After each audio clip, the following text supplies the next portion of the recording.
Okay, let's call this April 15th meeting of the Planning and Zoning Commission to order. Can we have the roll call, please? Andre Spinelli. Here. Jared Gardner. Here. Radhika Krishna. Here. Jim Winchester. Here. Scott Pullis. Here. Jeff Ron. Here. Brandy Eber. Here. Daniel George. Here. Greg Strike. Here. Thank you. You have a quorum. Are there any disclosures? Commissioner Ron. Thank you. I would like to disclose that I was absent from the March 11th, 2024 meeting and will be abstaining from the vote on the consent agenda this evening.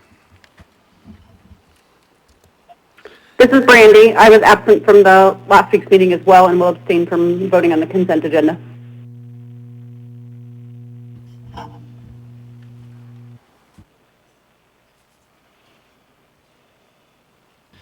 And to clarify, the consent agenda has cases 2024-0019 and 2024-0023, which were heard on March 11th, so that's what I'll be abstaining from. Commissioner Eber, you were actually present for the resolutions on the agenda tonight. Oh, for the March ones? Okay. Yes, Do so we not have a... you are okay. able to Okay. participate. Okay. Thank you. Commissioner George. Thank you to the chair. I was absent on the March 11th meeting, and so we'll be abstaining from the consent agenda items, cases 2024-0019 and 2024-0023. In addition, I would like to also declare that the petitioner representative for case 2023-0128, which is up for public hearing this evening, petitioner representative, I've hired them in the past. I'm not currently in a business relationship with them of any kind. However, they are assisting actively and working with an organization that I sit on the board with. So I sit as a board member on Shiloh Community Housing, and the petitioner representative is providing their services for Shiloh free of charge. I just want to put that on the record that it is a very significant contribution to that organization that was made over a year ago. So thank you.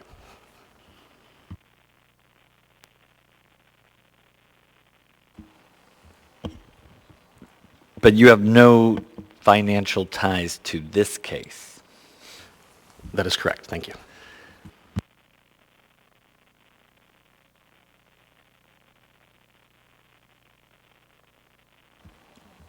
I am going to declare that you do not have a conflict. If there's any objections, please state your objection.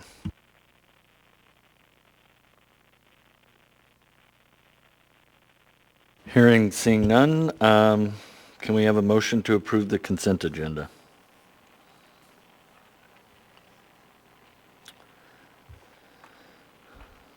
Moved by Commissioner Pullis, seconded by Commissioner Winchester.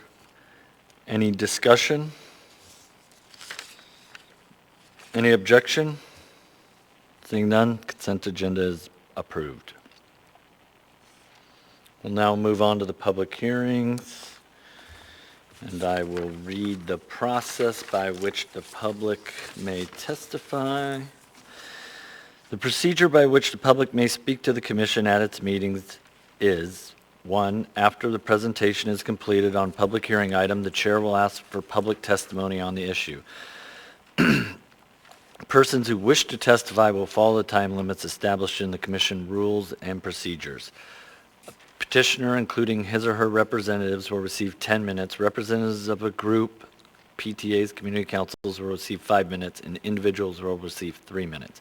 When your testimony is complete, you may be asked questions by the commission. You may only testify once on any issue unless questioned by the commission. Any party of interest wishing to appeal shall first file with the planning director within 7 days of the commission's decision made on the record a written notice of intent to appeal in accordance with AMC 2103-050A4A. Commission recommendations to the Anchorage Assembly are not appealable. Following the approval of the written findings of fact and decision, any party of interest may within 20 days file an appeal by filing a notice of appeal and paying the appeal fee and deposit in accordance with Section 2103050. The notice of appeal must be filed with the planning director on a form prescribed by the municipality. If the appellant is not the applicant, the appellant's notice of appeal shall include proof of service to the applicant. Can we have staff presentation in case 2023-0128, please? Thank you, Mr. Chair. This is a major site plan review for Shane Tom, owner, in accordance with the special limitations imposed on the district via Anchorage Ordinance 85-198. These special limitations limit the height of any structure to a maximum of 35 feet, maximum density no greater than the R3 zoning district, a public hearing site plan review by the Planning and Zoning Commission prior to any development of the property, and buffer landscaping to be installed and maintained along the northern boundary. This site plan is being heard by the Planning and Zoning Commission through the major site plan review process in accordance with the special limitations imposed on this district. The applicant is proposing to construct 3 duplex-style structures with 6 dwelling units, which are a permitted use in the Chugach-Eagle River Residential Office District. This site will take access from Farm Avenue, which is classified as a collector roadway per the official Streets and Highways Plan. A pre-application conference was held on September 26th, 2023 in accordance with AMC 2103080C2. A community meeting was held on October 4th, 2023 in accordance with AMC 2103080C3. 394 public hearing notices were mailed on March 21st, 2024. As of this writing, no responses have been received from the public and none from the Eagle River Community Council. Municipal reviewing agencies have no objection to the major site plan review. Their comments are attached and are found starting on page 67 of your staff packet. The Planning and Zoning Commission may approve a major site plan review if, in the judgment of the Commission, all of the following 4 criteria have been met in all material matters. 1, the site plan is consistent with any previously approved subdivision plat, plan development master plan, or any other precedent plan or land use approval. This criterion is met. The subject parcel was subdivided May 10th, 1951 via plat P164A. The proposed site plan does not conflict with the underlying plat. The site plan is being heard by the Planning and Zoning Commission through the major site plan review process in accordance with the special limitations imposed on this district.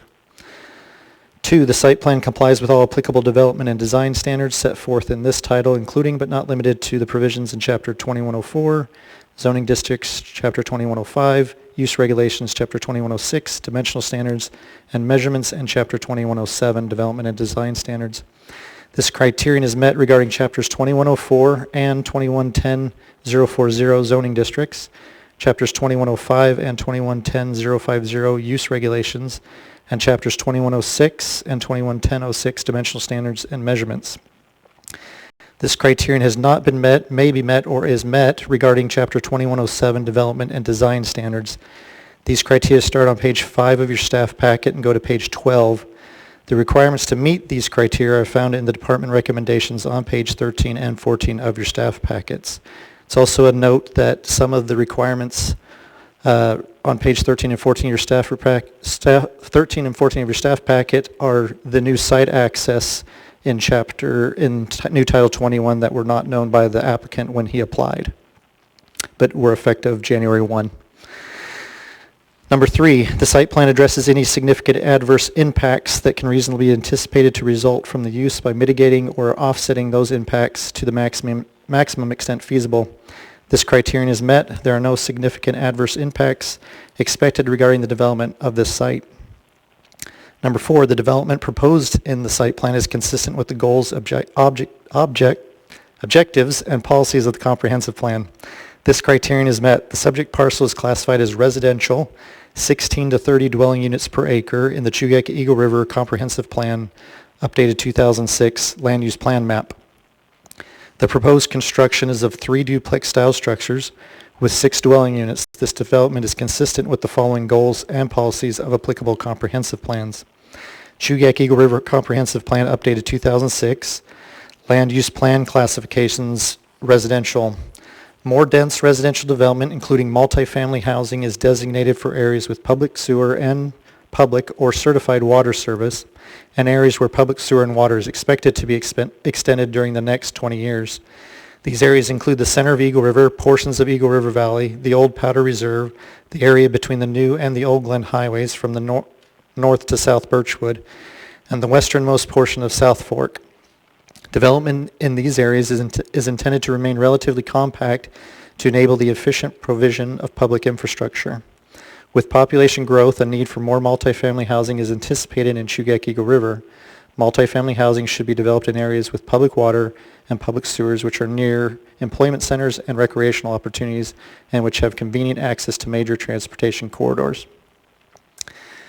Therefore, the planning staff finds that all four approval criteria have been met or may be met and recommends approval subject to conditions 1 through 4 on pages 13 and 14 of the staff packets. I can answer any questions that the commission may have, and the petitioner's representative, Scope Permitting and Engineering, and the petitioner are in attendance. Thank you. Question from Commissioner Krishna. Sure. It doesn't look like there are any sidewalks on Farm Avenue close to this property. Could you tell us where the nearest sidewalk facility is? Yes, through the chair, Commissioner Krishna, the closest one I know of is right at the corner of the Old Glen and Farm Avenue. I believe it may extend a little bit, but not much, if anything, to the west from Old Glen. Sorry, and how close is that to this parcel? Approximately, I'd have to guess, for probably 1,000 feet. Thank you. You're welcome.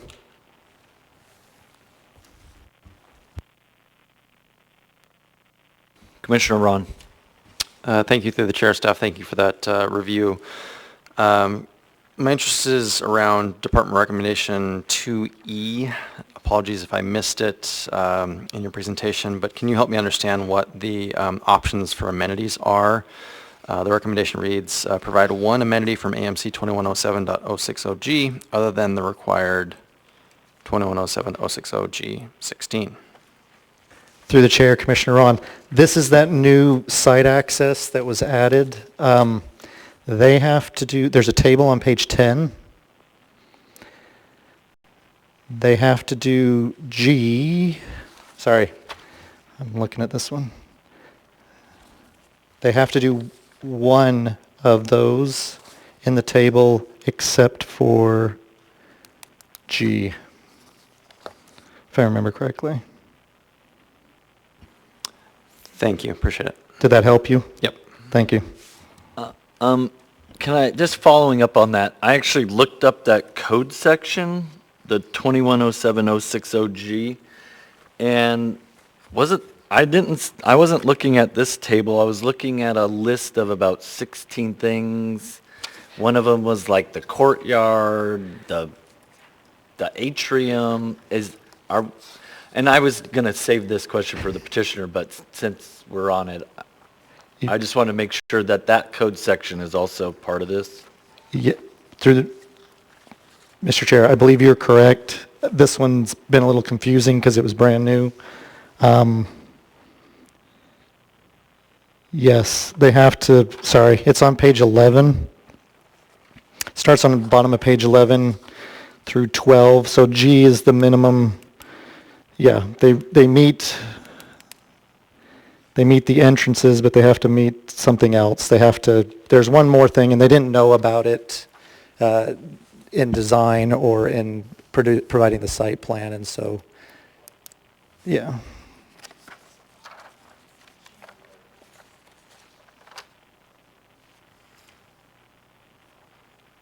I think this is a good question for the petitioner. So are there any more questions for staff? I will look it up too online.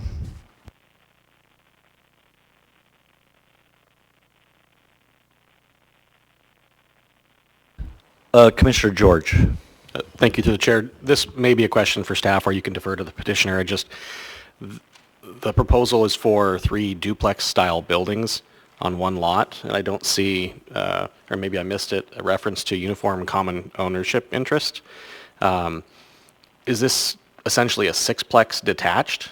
I didn't see that it was flagged against any zoning rules. It's an uncommon thing to see. Through the chair, Commissioner George, it's a permitted use. The only reason, sorry, the 3 duplexes are a permitted use in the CERO district.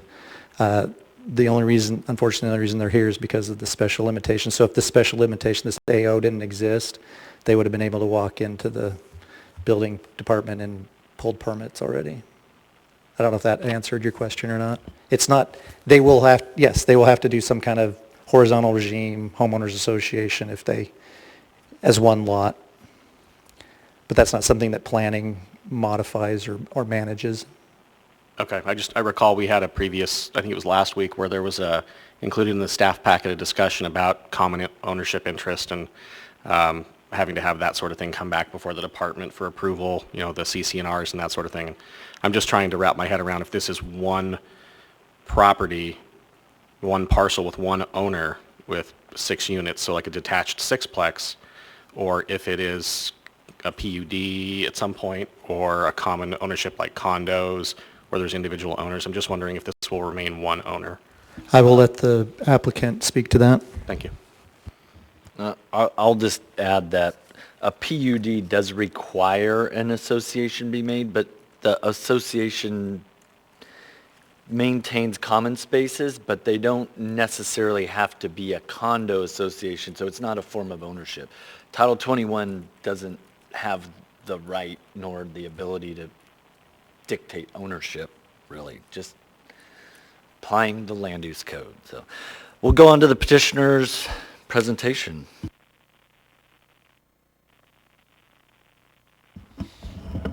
Hi, my name is Ron Thompson with Scope Permitting and Engineering, and through the chair to the board. I feel we've worked quite hard with the planning department to go through quite a few steps here.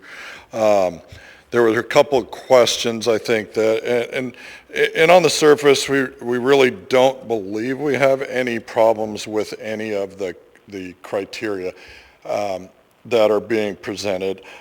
I'm not a big fan of putting in a sidewalk. You asked the question about a sidewalk. Putting in a sidewalk that's 1,000 feet from another sidewalk, as past public works director, that's getting ripped out if we ever redo the road anyway, and I don't even get what putting a sidewalk to nowhere is.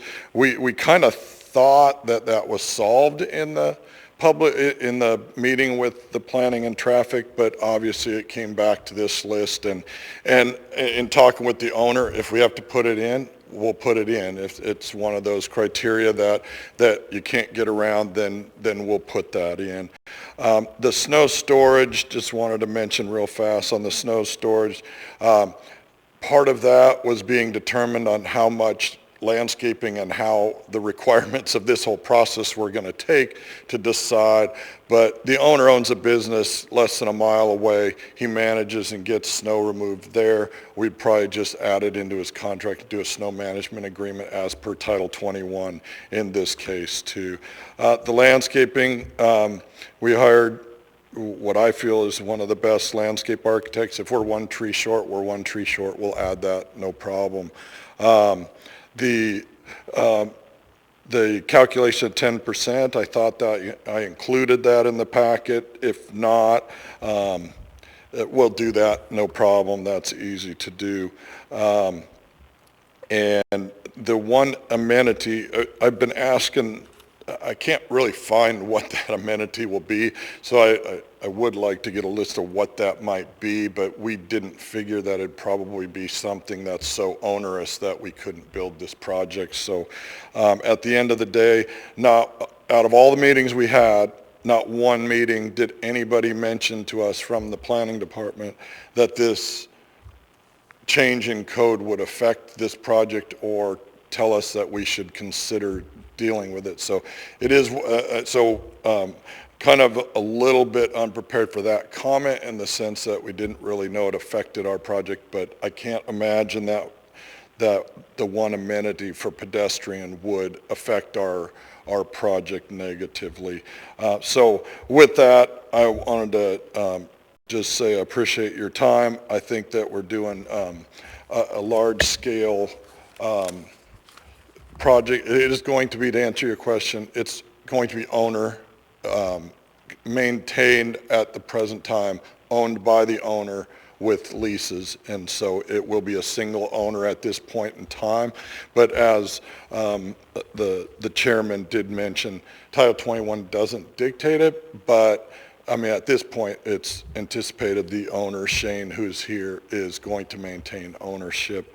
You know, I've always not been a great fan, but it's part of what the code says. This 20-foot wide on a collector is very narrow. When you need a fire truck, typically access of 24 feet, to limit it to 20 feet on a collector is just somewhat crazy to me, because it warrants more slowdown on the main collector to be able to turn in when a car's coming out, and I've always felt that that's a problem. We see it around town. I see it on Lake Otis. That's a fairly big problem where they've limited these to 20 feet, but it's what the code says now. I think it could be changed in the future, but as it is, if that's the requirement, we're going to meet that requirement. We'll do that. So hopefully that helps answer any questions or concerns about the Muni's recommendations for approval. I'll take any questions if you have.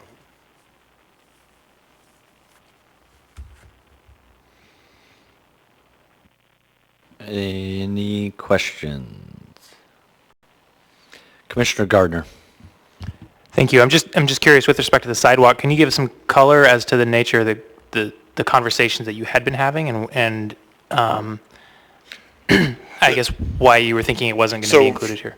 Throughout the entire project, for the most part, we were going to do a residential office building, kind of a condo package residential office building.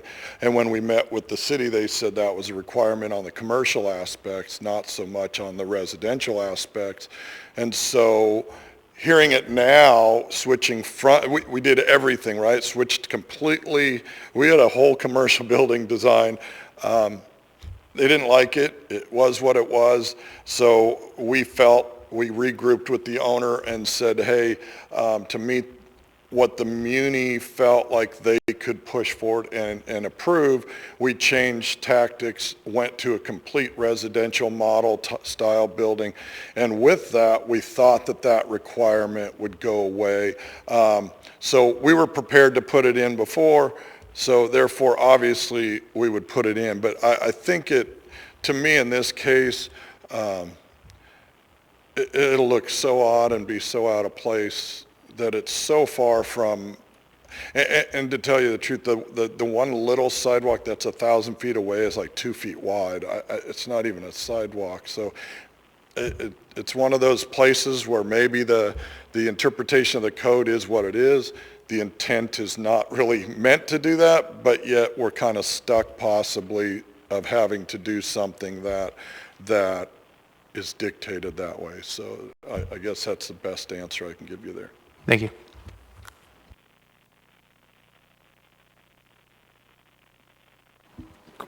Commissioner Pullis. I'd just like to add that I did just look at it on Google Earth. There's no sidewalks except for the 10 feet. He's talking about at the intersection. On this road or on the connecting roads, there's not many sidewalks at all, so it is kind of weird. I mean, I get there's a code that says you have to add sidewalk, but I could also see it being like a traffic issue, crashing into a sidewalk that's been falling apart for 5 years because they never attached to it. So just food for thought.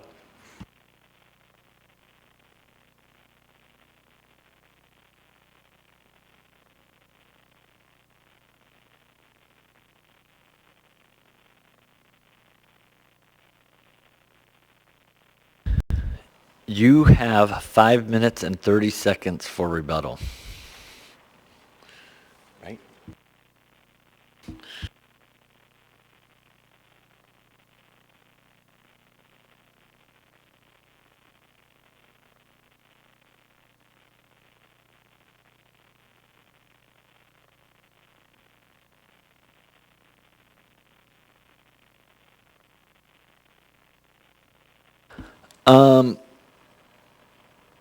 Mr. Hatcher, were you able to deduce from 106, 2107-060G. yeah, are we looking at, are they required to do one of these, ice-free walkway, plaza courtyard, housing courtyard, transit stop, transit shelter? Are they required to, the way I read it, I was under the impression they were required to pick one of these things from this list. Correct, and that's, if I remember correctly, they also, the 16, I don't know if you've seen G16, covered visible residential entrances, they meet A and C, but they don't meet B. The porch, stoop, or landing shall be distinguished from adjoining areas and vehicle parking by vertical separation or a change in surfacing material. So that could just be concrete, whereas the drive is asphalt. There could be a grade change to provide that because the building entrances are visible from the street and they are also covered. But there was...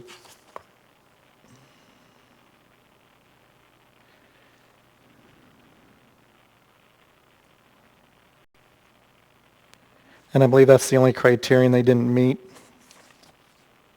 And it was just something they didn't put in the plans, and I think Ron's able to do that.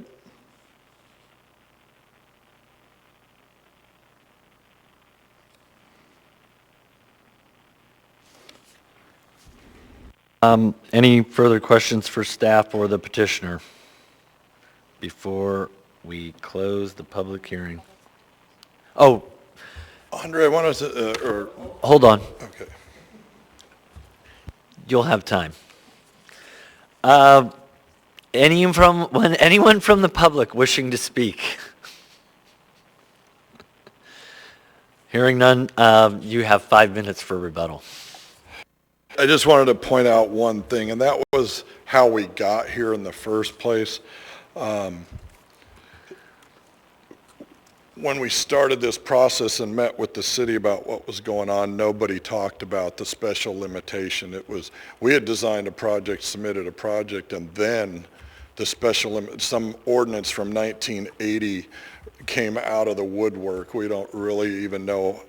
I mean, nobody would tell us it was there until after we filed for moving forward. So it was a little bit difficult to take, and then you look at it and you go, okay, it says go get the site plan done at planning and zoning, but yet since then the code has been changed to say you don't have to go to planning and zoning for this type of site plan.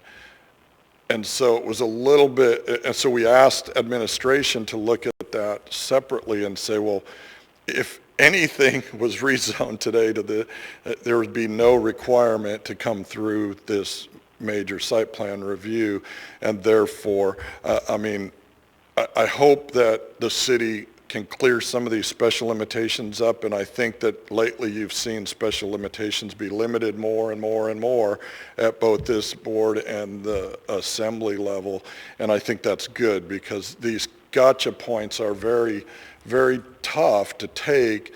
In this case, we had I believe the fill and grade and the land clearing permit and started work went in the fall and then got shut down because of the fact of finding this special limitation that we didn't know about. And so this owner himself has incurred quite a bit of time and delay, and so I really hope that we did spend a lot of time on this. We worked with the city. We came up with what I think both sides really are happy with now, and so I hope we can get there. I wish that we could find a way to eliminate the sidewalk. I think because we're in front of this board, I think you could eliminate the need for the sidewalk because the board could make that call. But, that's up to you guys to think about. The rest, I think we can easily meet that change in what Paul just talked about, the change in texture or the change in material or whatever, to meet that one additional amenity that no one also talked to us about. So thanks a lot. I will just add that nobody knew what site access did, planning staff included. Commissioner Krishna. I have a question for staff, I guess, which is, could you speak to the petitioner's statement that this body has the ability to either remove the requirement for a sidewalk or potentially, I guess, make a finding that we request that traffic engineering, consider waiving that requirement. Could you speak as to the process that we might follow? Through the chair, Commissioner Krishna, I believe you can do a finding. I don't believe you can, in code it requires a sidewalk in a Class A zoning district, commercial or otherwise. I realize this is a sidewalk to nowhere, and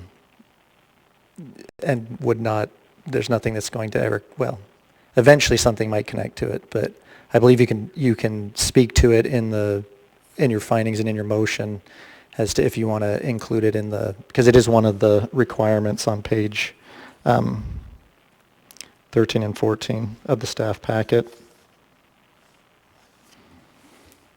Does that help you? Thank you.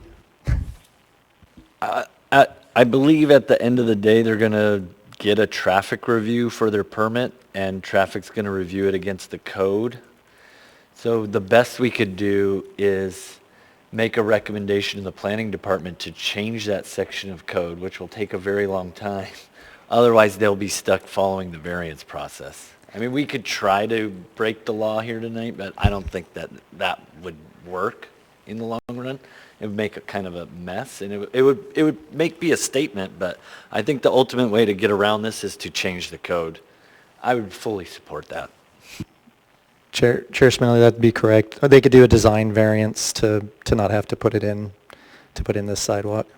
Unfortunately, there's a couple different things in code. I had one for an admin site plan review. There's a map, and it scored, this Farm Avenue scores a certain point rating in the pedestrian connectivity, pedestrian plan, and when you score, I can't even remember what the number is, but if you score certain, if you're within that range, then it's kind of like hey, this is what we want you to put in, and it's required by code.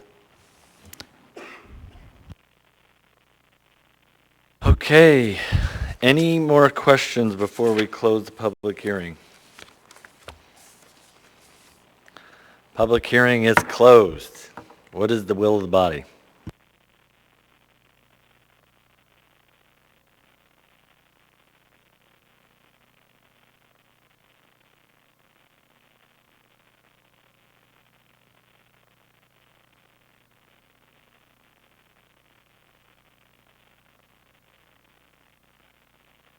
Commissioner Krishna, would you like to state your motion? I move in case 2023-0128 to approve a major site plan for a 6-unit development in the CEROSL district, subject to the conditions shown on pages 13 and 14 of the staff report. That's seconded by Commissioner Gardner. Commissioner Krishna, would you like to speak to your motion?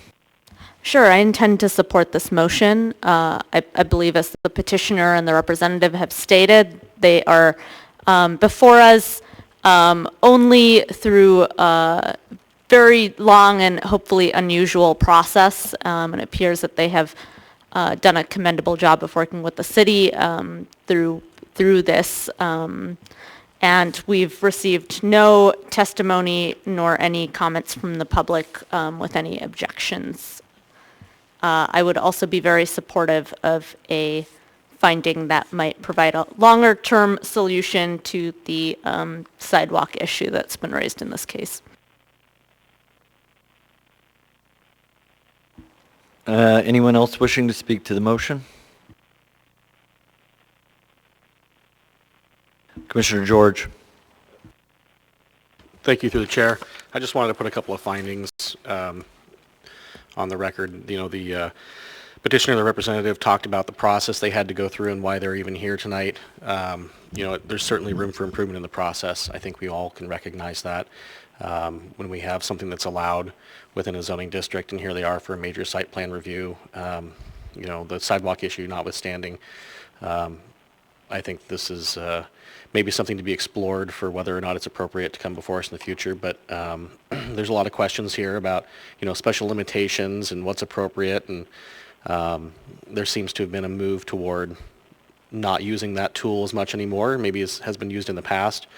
I will say I was not particularly swayed by the point about not knowing about the special limitation when the zoning itself is Chugach-Eagle River R0SL.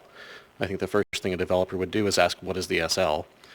However, I am very sympathetic with the developer and their petitioner with regards to the other elements, particularly the site access. You know, that list that's new, and here they are being thrown that curveball. I hope that can be resolved in a way that doesn't prevent them from going forward with this development that otherwise I think would be very beneficial for the community. I also was very swayed by the petitioner representative's comment that, doing a piecemeal improvement like a sidewalk on one parcel is not of a benefit to the community, and frankly, from a public works and municipal perspective, isn't the way we do public works projects. We can do them through special assessment districts to provide, sidewalks for a whole community. We can do them as a bond proposition or as just an overall upgrade. But for consistency's sake and to maintain the infrastructure itself and the cost of doing so, I really think it's inappropriate to build 50 or 100 feet of sidewalk 1,000 feet from the next piece of sidewalk. I don't think that's a way that will work. So I am very sympathetic with the petitioner in regard to that as well. I just wanted to put those findings on the record. Thank you. Anyone else? Commissioner Pullis.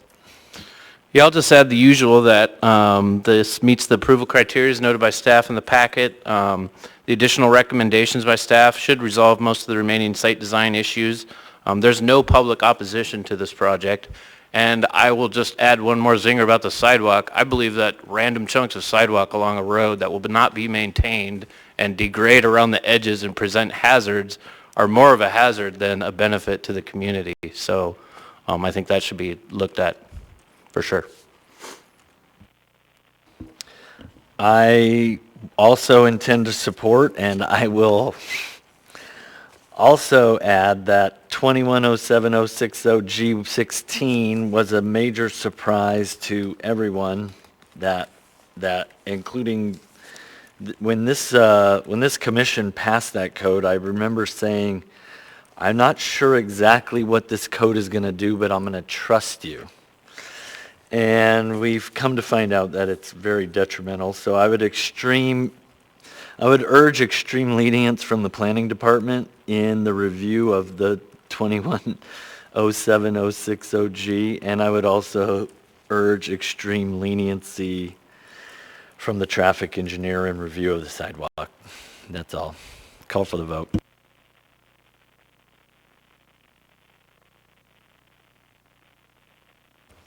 Mr. Strike, how do you vote? Yes. Ms. Eber, how do you vote? Yes. Thank you.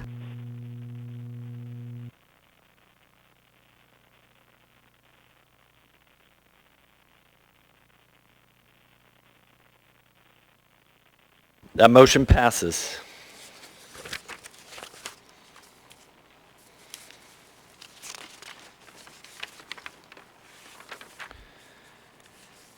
Are there any commissioner comments? Can we entertain a motion to adjourn? Mr. Chair, quick comment. Oh, Commissioner Ron, go ahead. Thank you, appreciate it. Noticed a number of commissioners hopping on their phones to look at Title 21, totally appropriate, but it seems like in the past we may have had access to a digital version of it on our systems. I scanned, couldn't find it, wondering if I'm misremembering or at least hopeful for the future that we can have greater than just smartphone access to I Title bet 21. it's not there because it's too hard to keep it up to date. There's only one place you can find the actual Title 21 of the day, and that's on the Muni Rewrite website. All right, fair enough. Chair Spinelli, I'd be happy to show everybody how to get to it really quickly, because I'm on it right now. Oh, it's in here? There's a way you can look at two different screens and get to Title 21. I'd be happy to show you. You mean like leave our meeting and go into Windows? Yeah. Oh, no, that's too much for me. I don't even want to know. Notwithstanding the chair's disposition, I'd be happy to learn if it takes 2 minutes or less. No, I'm You kidding. got it. You got it, Commissioner Ron.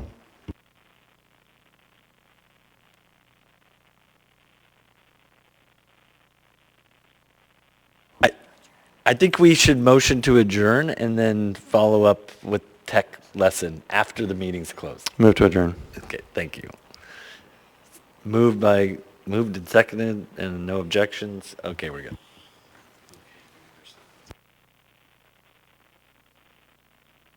Thank you, Greg. Thank you.